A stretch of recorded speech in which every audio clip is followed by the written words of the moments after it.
Hey everybody, welcome to Between the Lines with Chris Curran. I'm your host, and today we speak with my older brother and best friend, Bryan Curran. What's going on, man? Hey, not much, man. Thanks for having me. Yeah, it's always good. We talk every single day, so nothing's new on our side, but just to finally Yeah. get you on here, what most people don't know is you are actually the very first and pilot of the Between the Lines podcast. Yeah, the whole Yep. the whole tester that was fun. And like I'm losing my headphone, like I'm out of the screen looking for it. It's on the ground. Yeah, I know. That Can was you hear perfect. me? Yeah, it fell out, and we're like, of course it would roll under the couch. Yeah. Well, Yeah, yeah, and then I couldn't find it. exactly the whole time because I didn't even have headphones or anything like that, and I was like, how do the headphones sound now? What about now? That was our first whole interaction of doing this. Yeah, well, that was mainly just, I mean, that was testing it out. Like, you were learning Riverside at the time, Mm-hmm. and it was really like, all right, let's get something together so you can look at it and figure it out afterwards. But yeah, that was Yeah, cool. Not actually the first official episode, but I guess the first official recording. yeah, yeah. It was definitely the pilot that kind of led to more episodes coming down the line, and still learning, still figuring certain things out, and what works, but I've changed settings a couple times now. I'm in a different area doing these for the past couple, so that's been really nice trying to transition from one spot to another. Yeah, no, I love it though. You can see the growth in every episode, and it's more about the conversations than, what you got in your background or, you know, Yeah. anything like that. So, hopefully I can live up to your past conversations because you've had some good ones. Yeah. Thank you, man. Yeah, it's such a wide range of people that I talk to because you get interested in so much, and you start having pieces of your own personality on that show. Um, so that's why there is no cookie cutter guest that you're looking for. You're just picking a wide range of people that you actually like talking to. Yeah, Yeah. exactly. Like I was thinking about it. Like you can't really interview me like you saw me yesterday. It's like Yeah, you yeah, gonna I know. interview me. No. So yeah, I'm like kind of the Seinfeld show of your podcast. Yeah, This is about nothing. exactly. Yeah, exactly. We've talked about like every person, every episode, every idea, every little thing that's happened between the lines and behind the scenes, but like you made this shirt.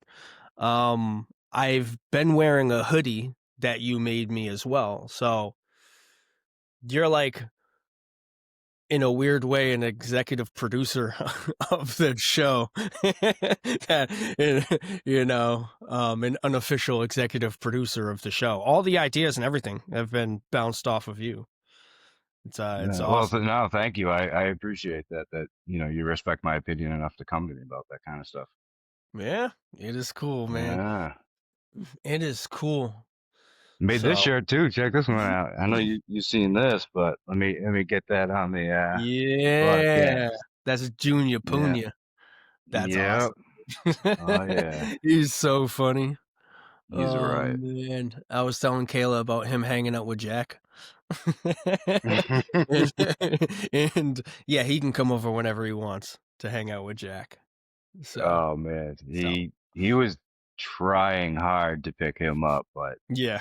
just a Eh, little too nervous to actually get it done. First time.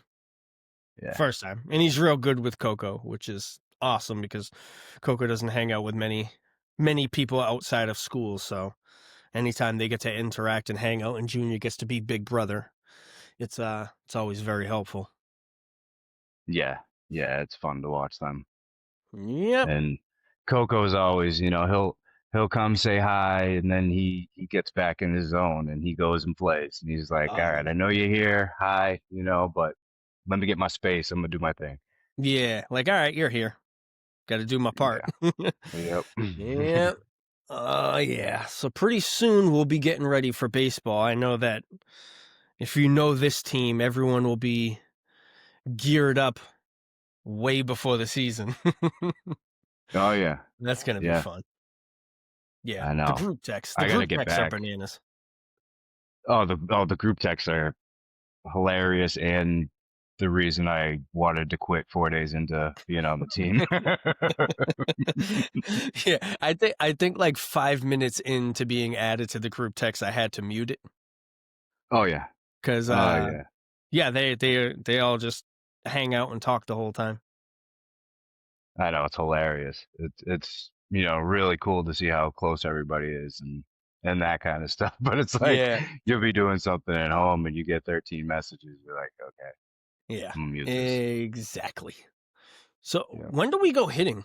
Is that in February, maybe? Uh I February. I don't know. I mean, they'll start around then, but I guarantee you're gonna start hearing about it probably the day after Christmas. Yeah, that makes You're sense. like, all right, it's holiday season's over. Let's go. I know. You Yep. know? That's Yeah. funny, man. It's not it's how it happens with that group.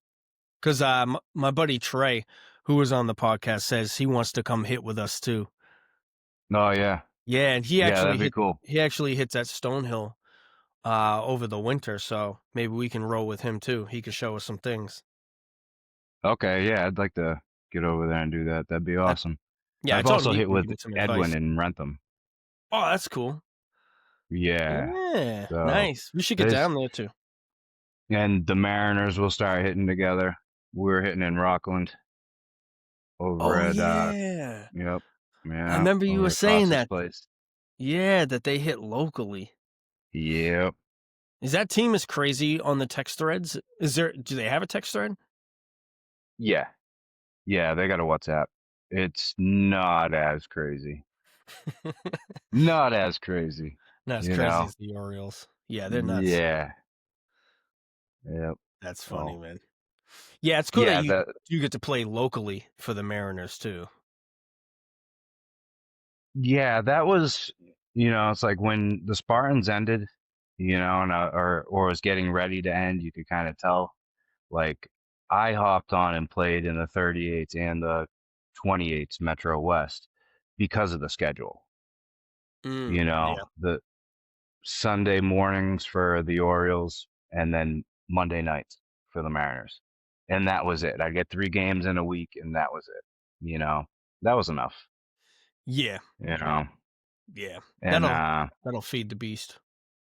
yeah, yeah, and especially with the Mariners being so close by, that was perfect, on a Monday night, most of our games are there, so I'm not really going too far. And it's a really good group of guys, but their group chat's nothing like the Orioles chat. Yeah. Oh man. Yeah. Yeah, I remember you gave me the heads up before, like, hey, just so you know, chat's a little wild. Yeah, Like, yeah. You yep. got to give somebody the heads up about that, you Yeah. know. Yeah. Great, Unless great group. unless they're already like, this is my crazy friend. You know what I'm saying? Yeah. Yeah. Yeah. Exactly. You don't have to Yeah. give that guy the heads up, but Yeah. They'll fit yeah, right no, in. actually, I mean, shit. I mean, since we're talking about baseball, um, thank you and thank Kayla for figuring out the schedules and everything so you could play again because it's really cool to play with you again. Oh, thank you, ma'am. Yeah, I mean, you had asked me and I had asked you and kind of bounced that idea back and forth, but she was kind of the one that really pushed me to do it. Cause I Yeah, always say too, like, my cup is full. I never needed it. It's been a while since I've felt like I needed baseball for me to kind of fill that little bit of peace. You know what I mean? Everybody has to have their thing. But it was more so playing with you this year that was like, all right, let me play, let me entertain it. And she kind of pushed me to do it. Like, go, you need something for you. It's been kind of a while since I've had something for myself, yeah, and she was big on that. But yeah, the Sundays were long though. You know, yep, long days. You got a yeah. cocoa Well, by you yourself. you had an hour on each side, Yeah. driving to and Yeah. from. Yeah, just driving, just Yep. 2 hours just driving. That's always, that's the tough part too. But yeah, Yeah. that was amazing. It was great to be able to take those car rides with you again. That was something that I missed. I think that was what I missed more than like the baseball games. Like baseball's cool. It's fun. Like you always hear me say, I'm the annoying guy. It's like 3 for 3, 0 for 3, as long as everyone's having fun. Yep. You know, I am like I'm the corny dad there. I'm just like, come on, guys, stop arguing. We're all friends. Yeah, right. you Oh know? man. But that's how I look at it. But I'm just like, I don't really care. I don't care how I do. If I do good, cool. If I do bad, cool. You know? it's it's men's baseball. It's adult baseball. Yeah. It's basically an over 30 league, it's I don't think you need to take it that serious, Yeah. you know. Yeah. Yeah. Um I mean, I'll take the funny thing is like if I'm working out and I'm training or something, or if I'm, getting ready, I'll take that part serious, but Mhm. if we lose, you know, Yeah. by the time I get home, Yeah. I, Oh, yeah. nah, I got other stuff to do. Yeah. Yeah. No, I'm right Yeah, on board with you. I'm the same way, man. I wanna have fun. It's a lot more fun winning, but, yeah, the wins and losses, you're not gonna remember them next week. I mean, I don't. Like, it's cool to keep score. I prefer to win. I'd rather not be on a losing team, for sure, yeah, but, yeah, it's not, end all be all for me. I liked hitting the yeah. ball hard this year. That was fun. I spent You so did a lot of long. that. Yeah, I spent so long being a slap hitter that this year I'm like, dude, I'm just gonna swing. So much so that when I'm out of shape and I swing, I'm tired just from swinging. I I've used all remember my talking to energy. you about that before the year. It's like, dude, you know, you don't have to try to hit 400, in these leagues because you can swing out of your shoes and still hit 600. Yeah. Well, you can. I mean, not everybody. Yeah, there were a lot of at bats where I'm like, I just want to barrel this thing up, Yeah. and I'd Oh, roll yeah. it over or something. I'm like, oh well. Well, you watch the guy warming up, and it's like he's got a 78-mile-an-hour fastball, a loopy curveball, and a change a changeup that he can't throw for a strike. And it's like, all right, all right, Yeah, yeah. Today should be fun. yeah, yeah. I mean, it's like you just sit Oh, and get your time in, and then there you go. yeah. It is always nice when you start seeing a good pitcher. Um, Yeah, and you have a good amount of that in the 38s. A good amount of good pitchers, right? yeah. Which is which you wouldn't really expect because the 38s play the Metro West 28s, the All Stars, in their All Star game. Yeah, Yeah, and usually the 38s win. yeah, Yeah. yeah. I know. Oh, I couldn't go this year. Couldn't go to the All-Star game this year, I know. but Yeah, you know, what are you gonna it's do? a good time. It's a good time. Yeah, I want to catch pieces of the 100 inning game. That's what I really want to start doing. It sounds like a great time. It looks like a great time, but I've never Dude, it's a actually been. blast. It's a blast. Yeah. It won't even be fair because obviously you'll be coming with me on the on the first base side, but it's a blast. I mean, we had guys from my Mariners team. Mikey Sewell had his whole like setup. He brought a camper. He brought his Blackstone grill.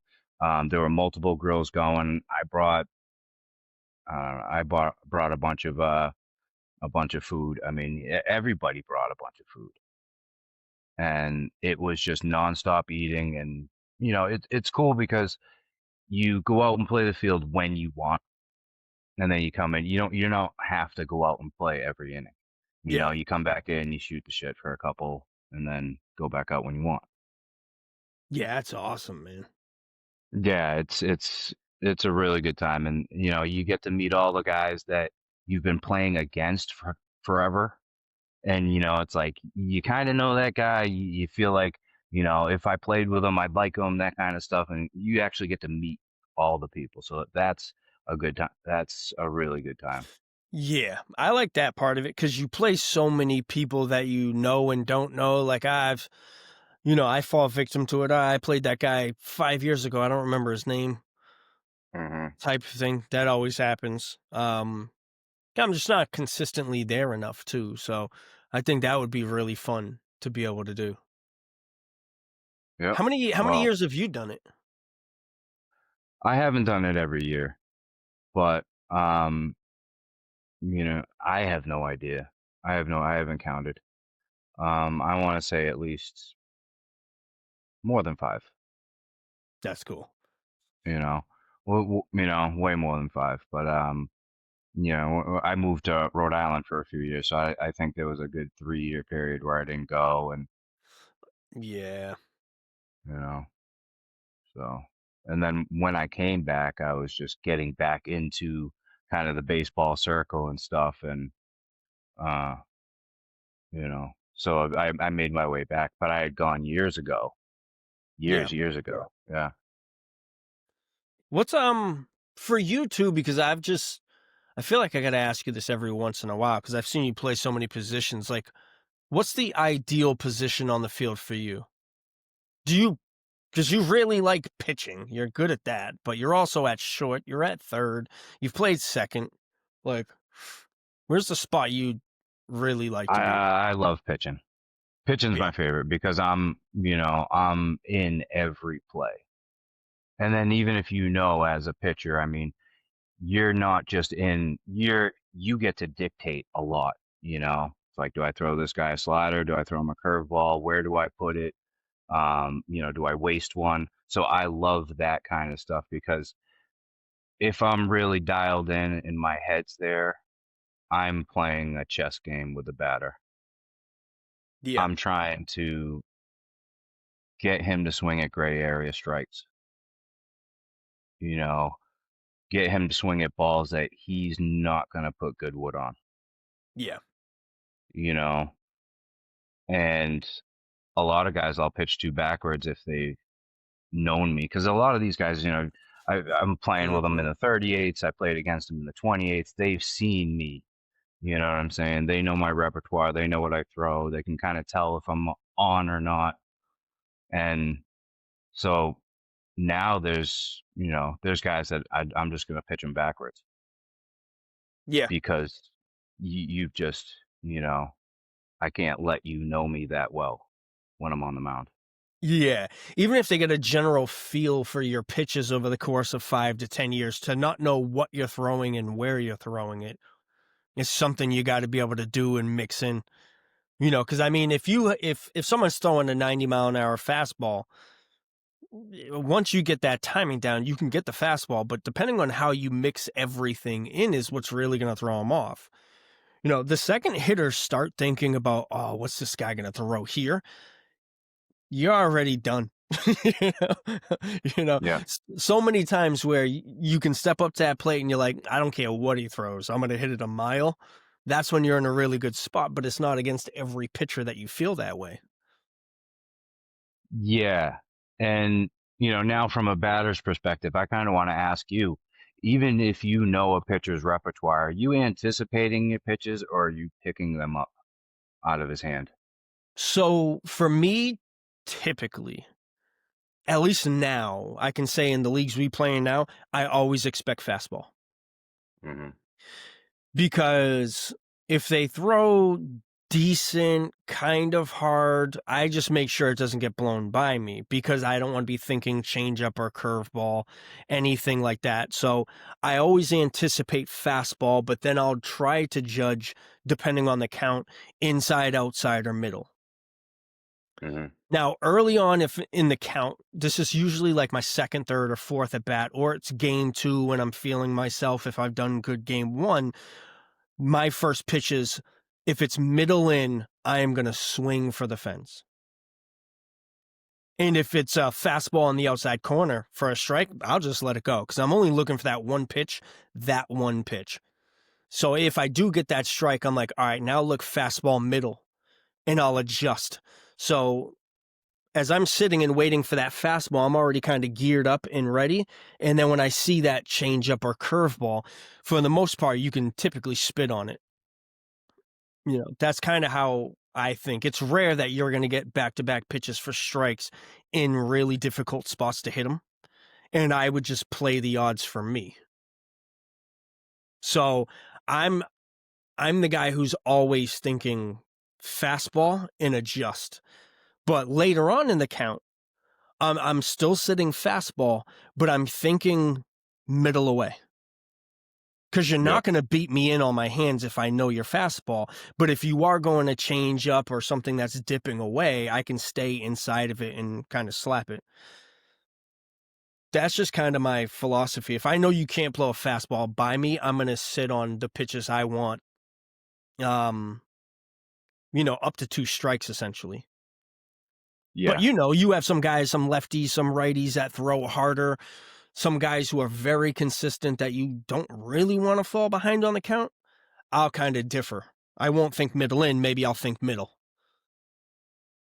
So, and it really depends on the pitcher, to be honest. Yeah. Yeah. Because I was just thinking that too. Because there are certain guys that I'll go into an at bat only looking for one pitch. You know, I'm thinking of an at bat that I had during the playoffs where we were facing a hard throwing lefty, but he basically had a fastball and a curveball, Yeah. and I knew he was going to try to put leave his curveball on the outer half. To me, that's where he put it to righties, Mm-hmm. and he just tried to drop it. So I was just ready for it, and I went into an at bat expecting that, looking for it, and then I got it second pitch and hit it well. But there are other times where you know you can't really just take an at bat and look for one pitch. You just got to really pick it up out of his hand and hit that pitch. Yeah. Yeah. Yeah. And it really depends on how you're feeling at the plate. When you're on fire, you start the game 2 for 2 and you feel like you can hit anything. You might not even go up there thinking about it. There are times if I'm hot and I'm feeling good about myself, I'll go up there, stand at the plate, and I'm like, whatever he throws, just adapt. I'm not thinking fastball. I'm not thinking changeup. I'm not thinking location. I'm thinking I am seeing this ball. All I have to do is pick it up, Hmm. and then I'll just take a hack. But Yeah, it's kind of how quickly can you process and how good you're feeling. If you're hitting, if you're not doing so great and you strike out your first at bat, you roll over your second at bat, you might want to start thinking middle away your third at bat, you know, so you can let the ball travel a little more and try to figure yep, it out. But I mean, those that's the good thing when you've been doing it for so long and have played so many games that you can kind of adjust as you need to. yeah, and sometimes they're just the pitcher's repertoire, and you've got him timed, and you can literally just wait for him to put anything in the zone. Yeah, If it's in the zone, I know, I can time it. I can, hit it where it's pitched and get the barrel on it. yeah. I love that's the mid-season feel. Oh yeah. That's like July and August for Yeah. me. For me at least. Yeah. Yeah. Well, early Until on, next July and August, because I just said it. yeah, yeah. Well, Yeah. early on, my first couple games this year, I was making sure, all right, just start by getting the timing down. How nice would it be to barrel a couple balls up early on in the year? Because I hadn't played for a couple years, so just to kind of sit back and be humble and say, all right, let's work our way up. Like, don't come into this game one and just swing out of your shoes. Learn something, get some timing, see the ball out of their hands, get used to the windups, get used to the depth perception. That's always a thing too. When you first step out onto the field, seeing the background behind the Hmm. pitcher and then reading it and reading the distance the ball's coming in at what velocity. That was a trick for me early in the year where I'm like hitting the ball off the end of the bat because I was early because I was over anticipating, you know? Yeah, and especially like I can't even really relate because I've never taken that much time off. I'm 42. I've had one season off. Yeah. Yeah, Yeah. 2012. I 2011 I played in the Hockey League, and then moved to Rhode Island. And 2012 I didn't play. I got one at bat. I came up and just showed up at one McKay Club game, got one at bat, singled up the middle, and then that was it for 2012. But that's the most time I've ever taken off of Yeah. baseball. You know, Yeah, I'm trying to think. Cause yeah, I retired in January 2014. I'm trying to think if I took that year off of baseball. I think I did. I think in like 2015, 2016, and 2017, I played for Palmer. Or no, I think I played 2014, 2015, 2016 for Palmer. And I made a joke that if we lost the championship, I wasn't going back. And we lost. We didn't three-peat. So I never went back. And then, but I think so that was at the end of 2016. And I think in yeah, 2017, we started the Spartans. So yes, yeah, so I think that I went from January to like June without playing. And then it was, I think it was Joey Lucier and Shane Standy, Bryan Medeiros. They all talked me into it. Like we were all at someone's wedding and they were talking me into playing. And I was like, yeah, all right, I'll play. And it was the same thing then. Like I'll play, but I'm not trying to have someone just sit the bench because I'm showing up now. I've always been yeah. that guy of like, I don't want to come change all the dynamics to play a game because I don't. It's weird to say, but I don't really care. Yeah, it's so weird saying because Except there's for in such the playoffs. never in Except the for in the playoffs. playoffs. Then Well, the play then it fucking matters. yeah. Well, it's Uh, so tough because I love baseball, so I don't want to say I don't love baseball. I don't care about baseball. I just don't care about the outcomes of it at this point. yeah. So it's a little different. Like, don't you want to play more? I'm like, no, I don't want to play more. I Oh, wouldn't have. I I wouldn't have know. played this year if it wasn't for you. Yeah. You know? And there are guys that play in 4 or 5 leagues. Yeah. And, I mean, I don't know how they do that, because if you're playing that many nights a week, I mean, Yeah. if you know, Yeah. I It's a wouldn't be able lot. to do it. I wouldn't be able to do it, Yeah. 'cause I wouldn't see my kid, so it wouldn't be worth it. Yeah. Exactly, dude. Exactly. Yeah. Some of these guys play 4 or 5 times a week. Luckily, I mean, a lot of them have older kids too. So, like, if your kid's Yeah. a teenager, they don't want to see you anyways for the most part. Especially in the Yeah, I'm not summer. at that stage. In the summer, they're probably not even home. They're sleeping at their friend's house. We don't have that here. And you Yeah. don't really, where our kids are both younger. So we're still in that prime parenting age, Yeah. you know? Yeah, it's funny, man. Yeah, the one day for me is enough right now. I would like to play on Mondays because I like some of the guys on the Mariners from what I know. Like I like Kevin. I don't really know Edwin, but he's a mutual friend of you and Rob Brown. Yeah. Yeah, and Edwin's a good guy, and I mean, once you really started to, meet him and know him, you'd like him. Yeah. That's a great group too. Just like we were talking about earlier, a little more mild, Yeah. than the Orioles.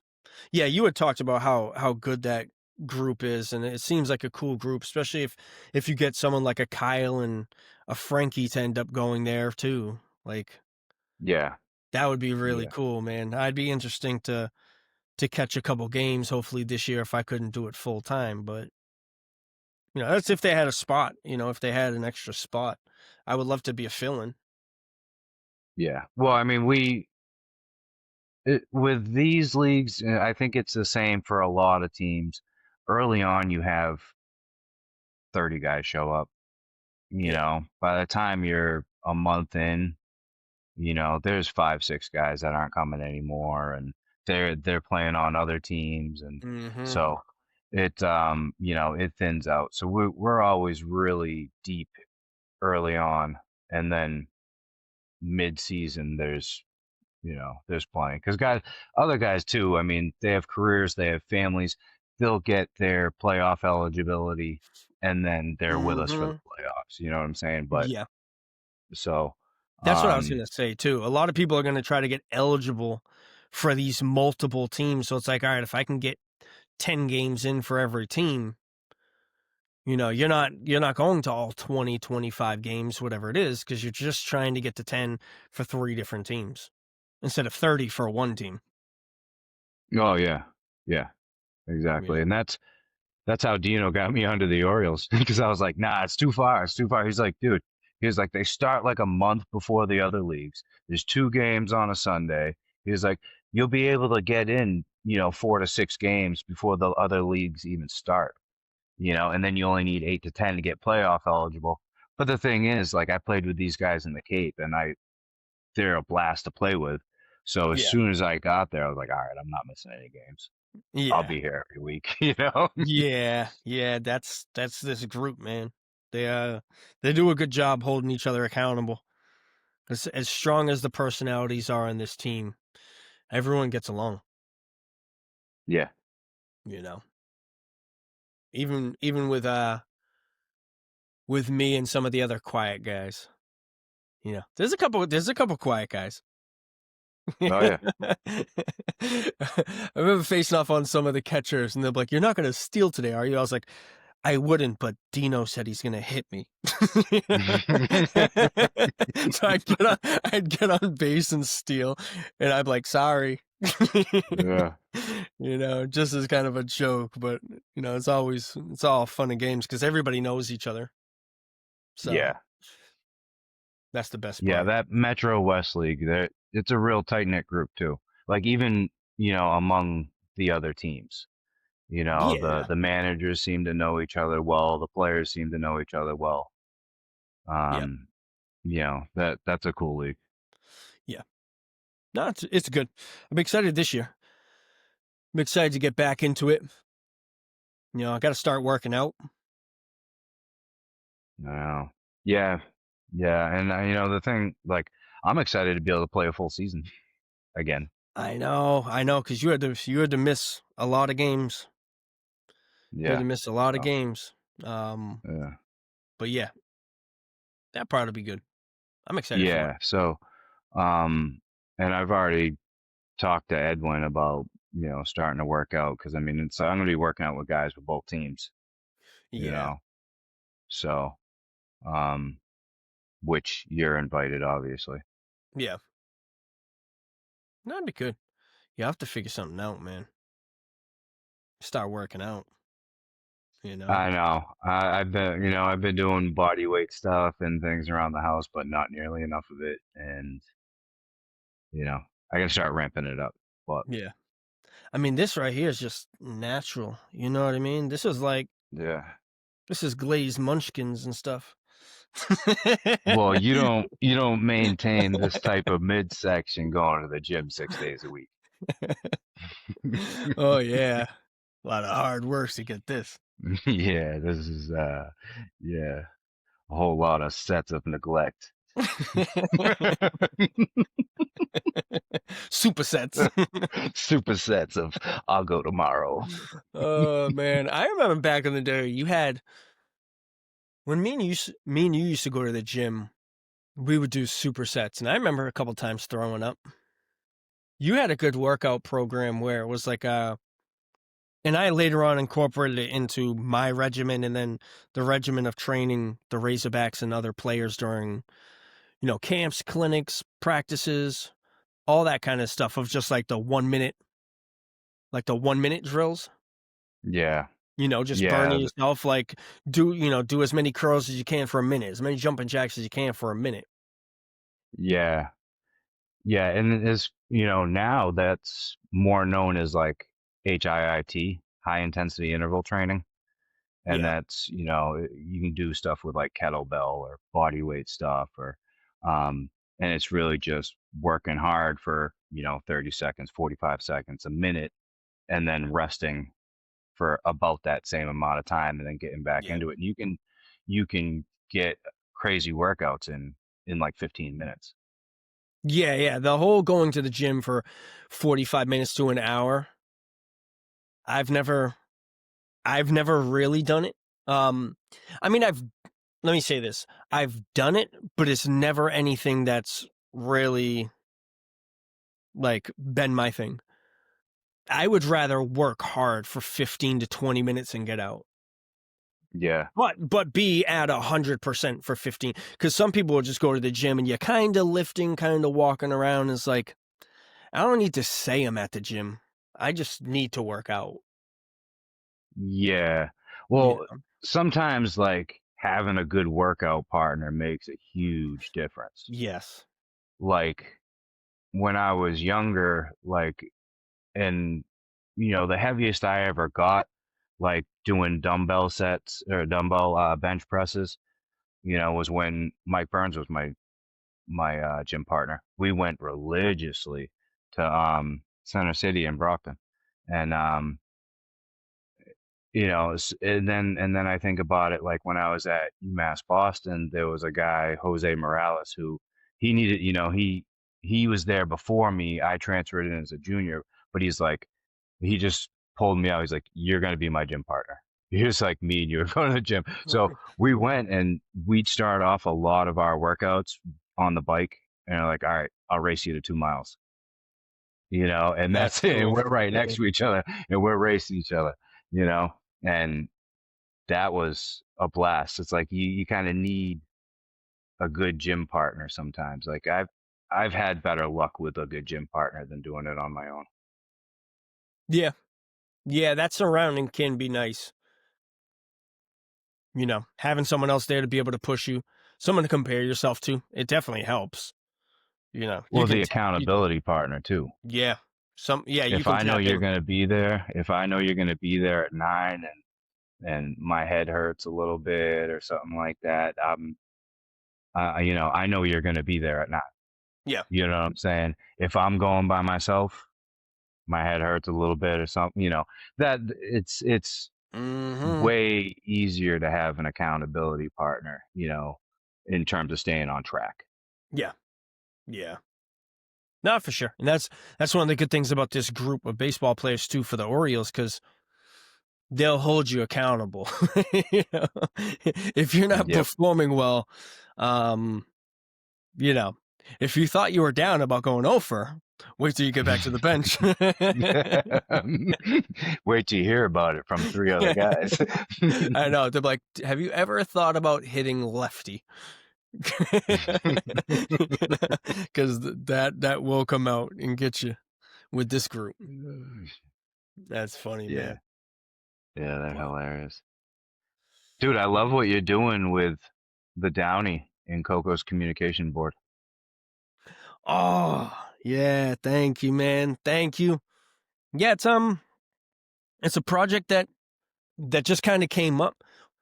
So we had done a podcast, me and Kayla, with Coco's last year teacher, Miss Alano, and Rob Brown had texted me saying he loved it, and he's big on donating. He donates dog food to shelters.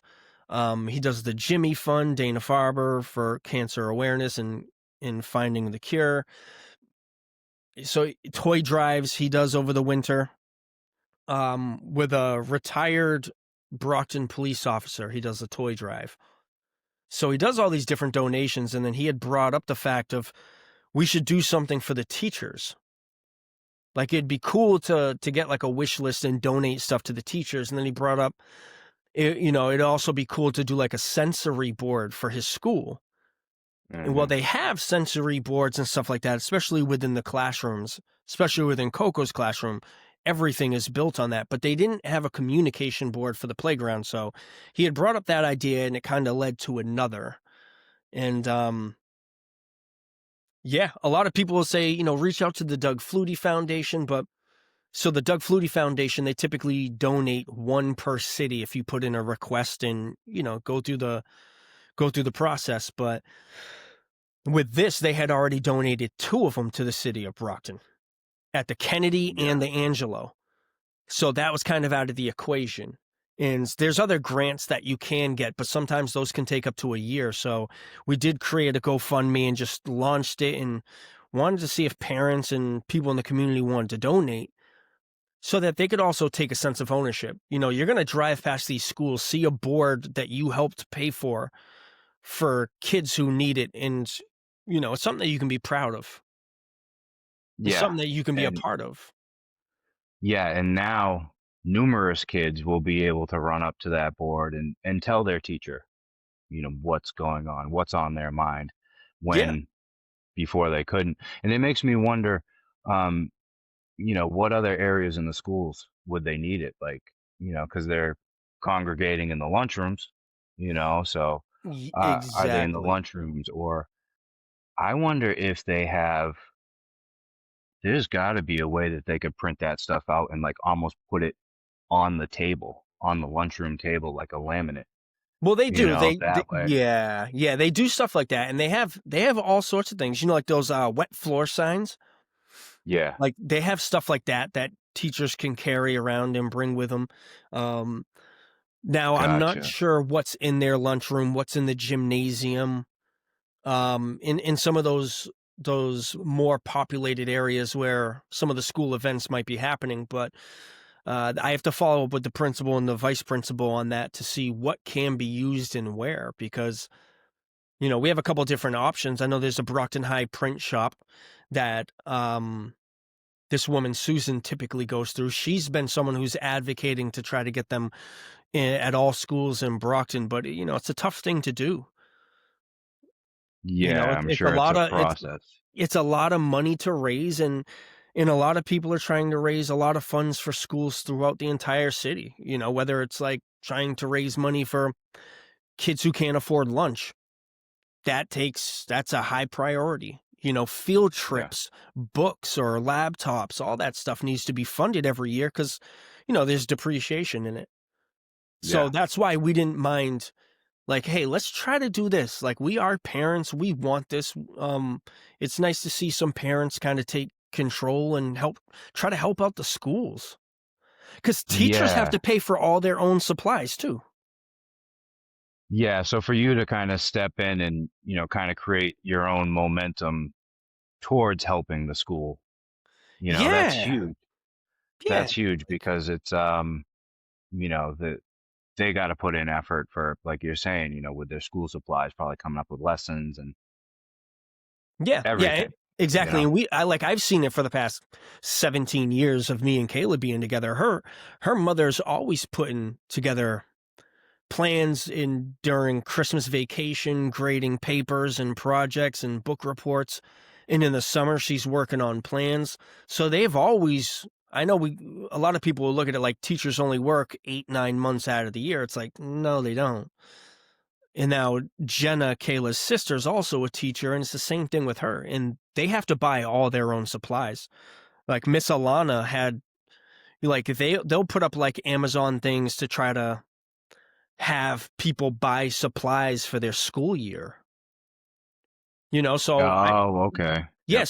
so when we saw that from Miss Alano, we probably spent like $100 on supplies or whatever the dollar amount was, but to buy like sensory stuff because she's teaching special needs kids, so it's like we know what that's like. So we went out and bought a bunch of sensory toys on her Amazon list so that she can bring to school for the kids. It's like That's cool. these teachers are putting like 5, 6, 700 bucks towards supplies for the kids every year. Yeah, so any outside help really really helps. Yeah, yeah. So Yeah. that was kind of our thing of what we wanted to do is at least try to take on this project. But to your point, it's like, do you get a communication board for the main playground where the kiddos are going? Do you get one for the backfield? Are you getting one for, um, the cafeteria and the gymnasium and stuff like that? But also, how many other schools can you help? Yeah, and that's where um, it's good that you didn't put a lot of pressure on the Doug Flutie Foundation to, try to help you as well. Like they've Yep. already overextended themselves in the city, and it's like Hmm. this isn't going to be the only school Coco goes to. This Exactly. isn't the only town that needs one. Yeah, and they do a lot of work. So for the different board locations, yeah, Susan had been going through the Brockton High School print shop, which is good because the boards are, I think they range between $300 to $400, which is the same thing as the Doug Flutie Foundation for certain boards that they have. Because there are boards that'll go up against chain link fences and stuff like that. So you almost wonder how many of those boards can you get throughout all the schools in Brockton. But then there's also like bigger communication boards with more symbols on them. That's typically what we're going to look for the Downey, but to find out what else we can do for not just the Downey, but for the other schools. So that part's going to be nice to kind of embark on that endeavor to try to help out all of the city. And then other people have reached out from other towns and other cities to see if I can help them on that. And that's something I'm excited to do. And Kayla's in as well. So just Yeah. trying to leave a positive mark to let people know that there are parents that want to help out as well. Yeah, and that's really cool seeing, everything that you're doing, not just for the Downey, but how it's going to branch out afterwards, and Yeah. help Yeah. someone in another town get one for their kid's school. Yeah, because it's the community. Whether you know the parents, the kids, the teachers, the school or not, like you start to realize that it's a very challenging community to be a part of and be inside of. You see the struggles that a lot of parents and teachers are going through. It can't be easy to be a special needs teacher. It really can't be, so there are a lot of challenges there that they need support as well. So to be able to do this for the school is more our thanks.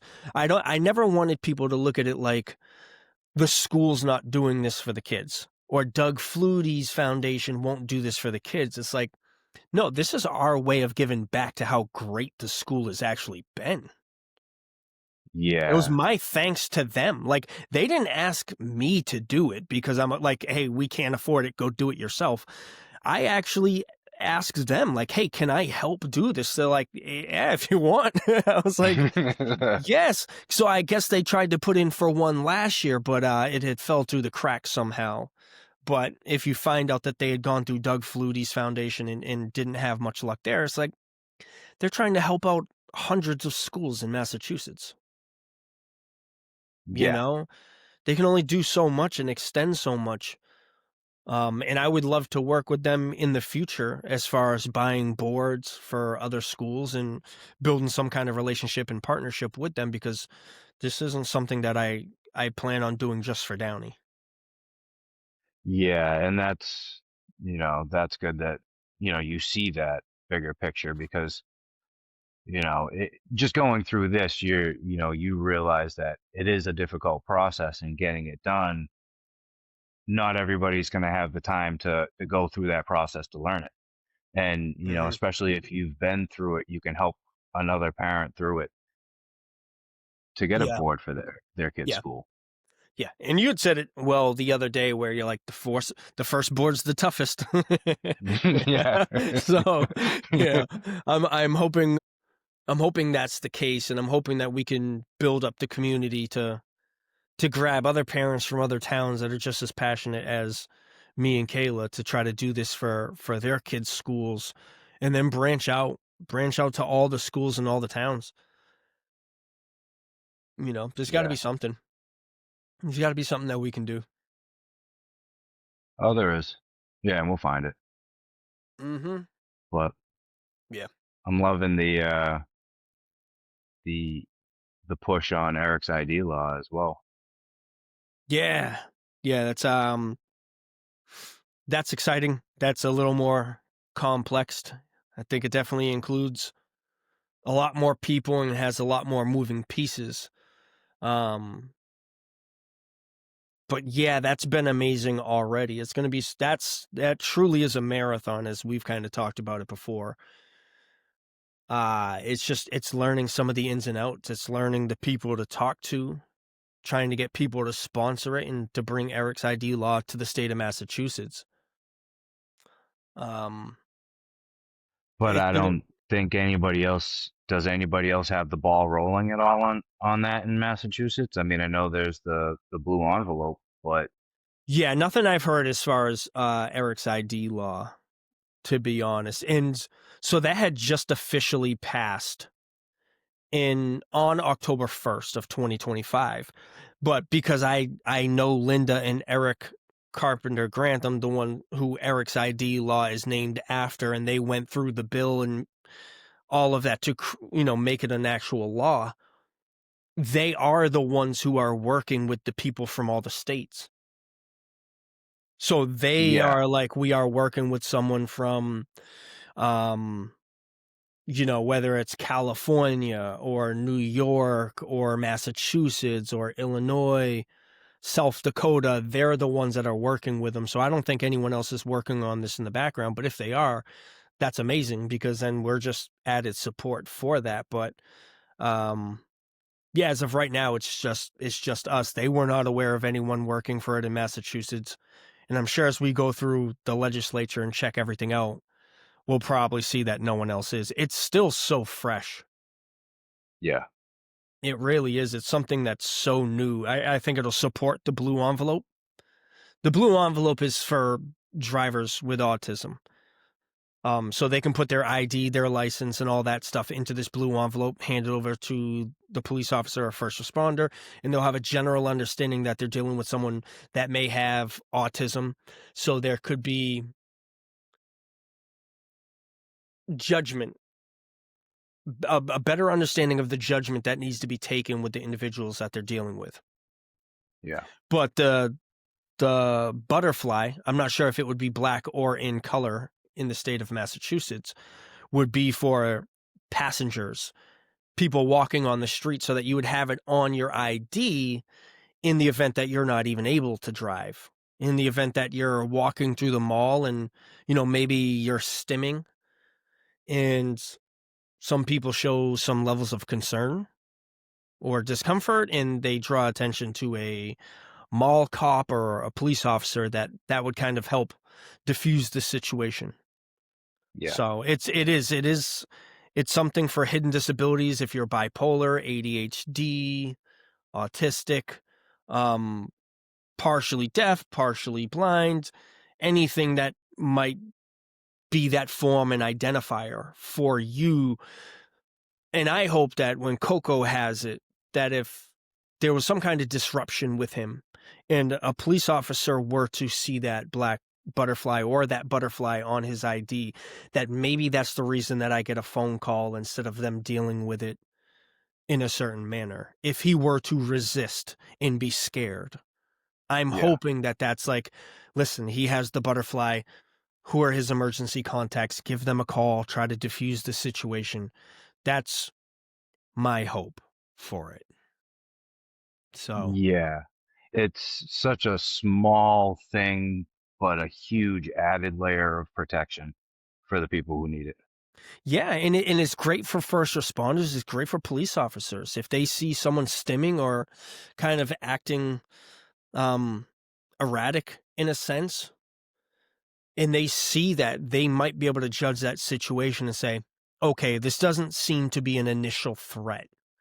This seems to be a neurological disconnect. Yeah, So that's all you're doing by getting, I don't want to say that's all. That's one of the things you're doing by getting this. You're helping others to understand and to buy time instead of reacting to what's going on in that minute. Yeah. So, but yeah, I'm excited. I'm excited to be a part of that. I'm excited that Linda and Eric have asked me to be a part of it and to be the representative of Massachusetts. And I'm I'm also excited to build a team that's willing to work and fight for this with me for the people who need it the most. Yeah. Now, how did you end up meeting them? I had seen it on, I had seen Eric's post on Instagram, and it was one of his main posts about him creating it, putting it through as the bill, getting it approved, then speaking to a bunch of people. It was like a 50-second to 1 minute clip. And then I reached out to him about being on the podcast. That That's was it. awesome. Just reached out, and I was like, hey, I don't know if you're going to get this and you're going to see it, but thank you for all the hard work you're doing. You're representing so many people that you may not even see.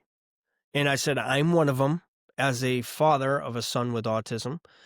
And I hope that this is something that we can have in the state of Massachusetts. I would love to have you on the podcast to talk about your life, your journey, what led you to think about this, how your fight was getting this passed, and what it was like to actually be the first person to receive the black butterfly on your state ID.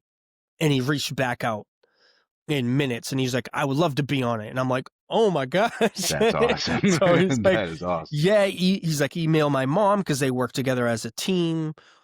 And yeah, it just started there. I started creating all these questions to come up with them. I did more research on it. And I was very humbled to have them on to spend time to talk to me. And it's not hard if you go back and watch that episode to fall in love with them. You Oh, I know, knew like 30 seconds in, I was like, oh, this is gonna be a tearjerker. yeah, it had me going on so many occasions. I'm like, but Yep. they're just amazing people who are willing to endure the backlash of some oppositions that didn't want that bill. And what they ended up finding out is the people that didn't want that bill to pass were people who had done that 5 to 10 years ago to someone else trying to pass a similar bill. And they didn't know that there was somewhat of a similar bill. It wasn't exactly the same, but it was very similar in its premise to pass the Hmm. same thing, and they shut it down. So it wasn't public knowledge. So when they had started it and got it to a certain point, they ended up meeting Miss Rachel, who was the person trying to pass it through. And Eric actually decided that Miss Rachel's son, who she was fighting to have it for, was the second person in the state of Maryland to get the black butterfly right after Eric. That's awesome. So yeah, at kind of the unveiling of it, they both show them holding their IDs together, and you wouldn't know the full story behind it if you didn't follow the journey, you know? So just hearing about that is just amazing in itself. Yeah, that was really cool. And So then, just taking that momentum, and it's amazing that they're willing to help you with Massachusetts.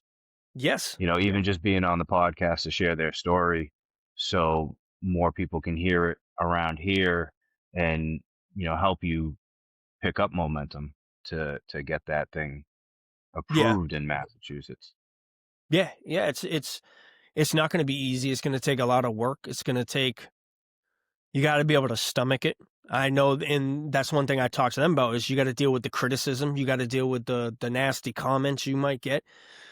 You got, it's weird that people are going to fight against you to have something like this that doesn't necessarily even impact them, but you're going to have that too. And can you stomach it when it's someone close to you? That becomes the question. You can do it just to do it. And if someone says something mean, it doesn't hit home, but it's like, I have a son that this is going to represent. What if they make rude comments to me? I don't care. What if they say things about my son? that's a different story, but you gotta have your eyes focused on the end goal and know that you're fighting for this to happen down the line as well. For people now, but for Cole to look down maybe at his ID in 13, 14 years and see it, and maybe to understand that, that his dad was a part of this is gonna be a big thing. So that Yeah. that I'm very excited for. That's what makes it worth the run. And that's something that I told Linda and Eric. I'm like, I come home and see my son's face every day. I'm not doing this because it's trendy or something I feel like I should do because of this conversation on the podcast. I'm not going anywhere. Like, this is my life, Yeah. you know? So, And, as a parent should, you're trying to make his path as easy as you can and prepare him for it as good hmm as you can. yeah, And seeing this thing happen, in a state that's 5 hours away, you can make it happen here, yeah, you know, and why not? And there's plenty of time for you to do it before Cole needs an ID, but there's somebody that needs it next year. yes, yeah, absolutely. So that's the motivation to learn more. And,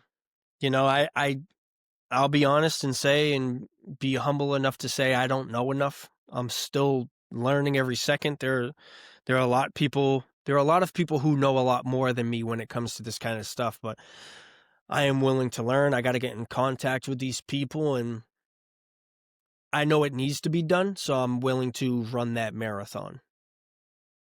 So, exciting. Yeah. It's And kind of very like, it's very exciting.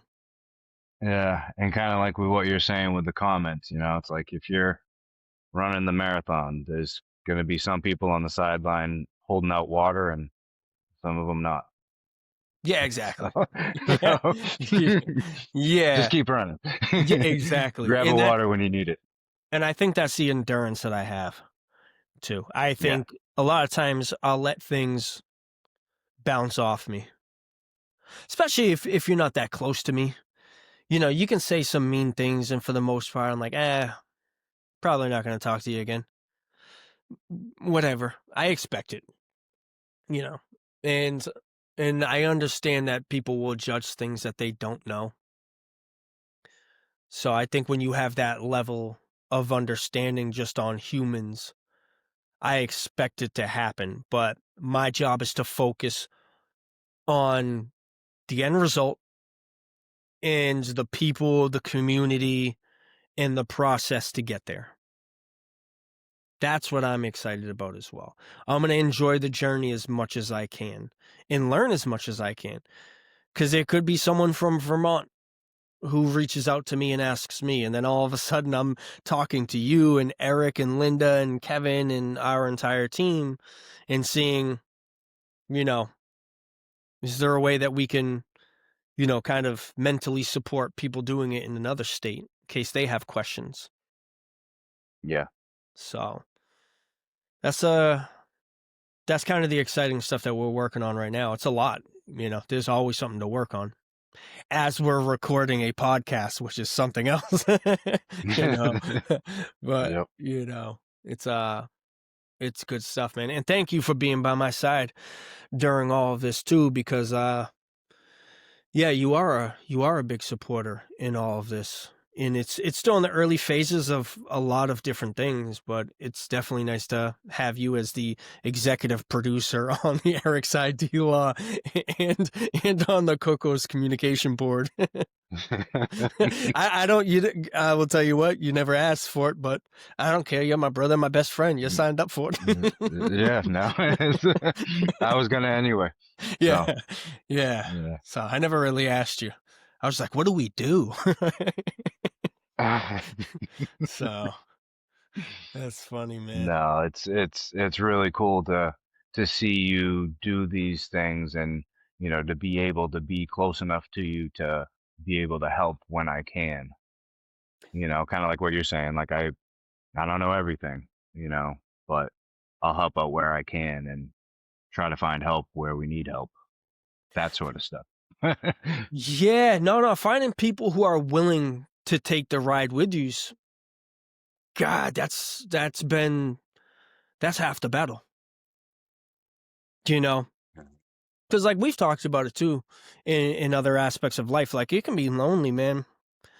You start trying to fight and do all this stuff on your own. Luckily I have Kayla, don't get me wrong, but from a male standpoint of having someone else there to help support you and push you as well, it's what you need. You need to build this community, and sometimes the community is not all special needs parents. My community's made up of you, Jen, Junior, Tony, you know, Jenna, Sean, Rosie, Marco, mom, dad, like all the people that are here and are close. That's that initial community that I have. There's obviously people on social media and there are friends that I talk to about it, but on the day to day, it's that initial family that you're leaning on. So this community is only it's only one person that's diagnosed as of right now. Everyone else is just doing their best to help out and play the part that they can. And from a parent, you can't appreciate that enough. Yeah, Yeah. yeah, I can imagine. That's I've just heard some of the things that you've told me that that from me being a father that I don't run into those same situations, and I'm like, yeah, I don't know it from that perspective like you do, and Yeah. And it's cool. It's like, cool because we can joke around about it too. We can have fun yeah, with it. You know what I mean? So yeah.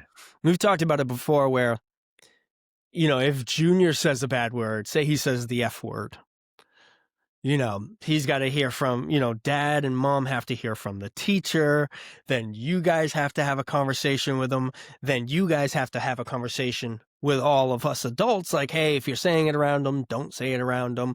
We don't want them repeating it, blah, blah, blah, so on and so forth. Totally respectable. And then I've told you, I was like, dude, if his teacher comes and tells us that Cole said the F word, we're having a party. Yeah, oh yeah. We're gonna have the F word on poster boards. We are having an effing Yeah. party. Oh, yes, we are. Yeah, so I was like, and that's the difference too, is you have a parent of a neurotypical kid. You have a lot different barriers and things that you have to juggle. You are truly juggling the day-to-day growths in so many different areas where we have to juggle our day-to-day growths in our world. Yeah. You do have to worry about Junior hanging out with other people right now, and what's he learning? What's he doing at school? What's he saying? All of that kind of stuff. So, Oh yeah. There are times he'll come home and say something. I'm like, where'd you learn that? so it's not Yep. just what happens in the house, man. You guys can do an unbelievable job parenting, but he's gonna go out into that world and he's gonna find friends that may or may not have parents that are like you and Jen. Oh yeah. He's found some at school that they like adult words too. Ye- Yeah, and you got to Yeah. navigate that. That's a tricky battle. I mean, what was it like 2 years ago? Cole, like we were holding Cole in mom and dad's kitchen. He kept saying S, S, S, S, and we were all dying laughing and having a good time and playing a game with it. Yeah. So it's like, yeah, he was probably like 3 when he was doing that. So I was like, yes. Yes.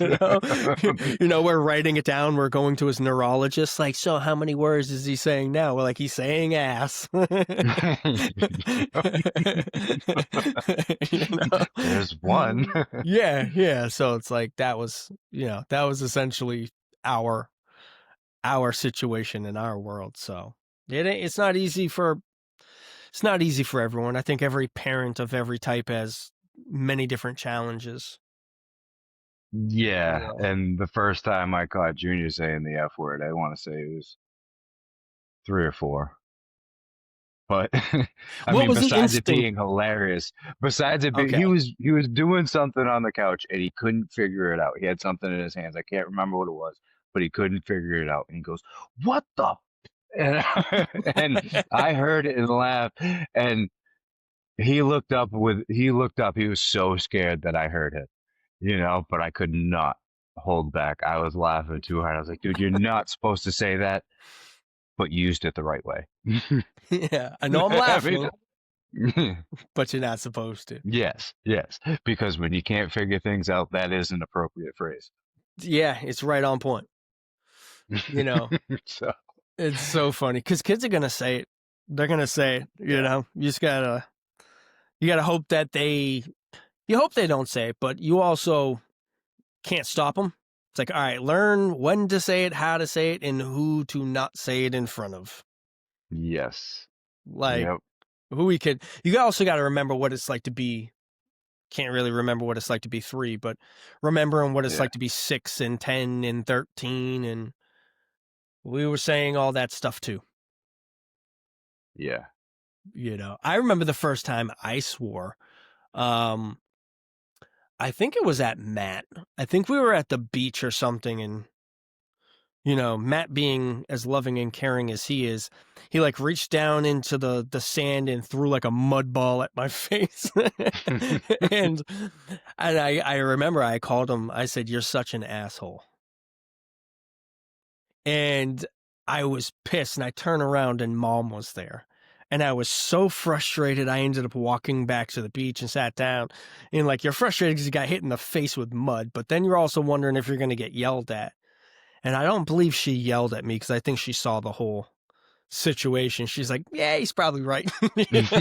He is an asshole. Yeah, yeah. I mean, I would have said the same thing in that situation. I get it. So that's what had kind of transpired from that situation on the first time.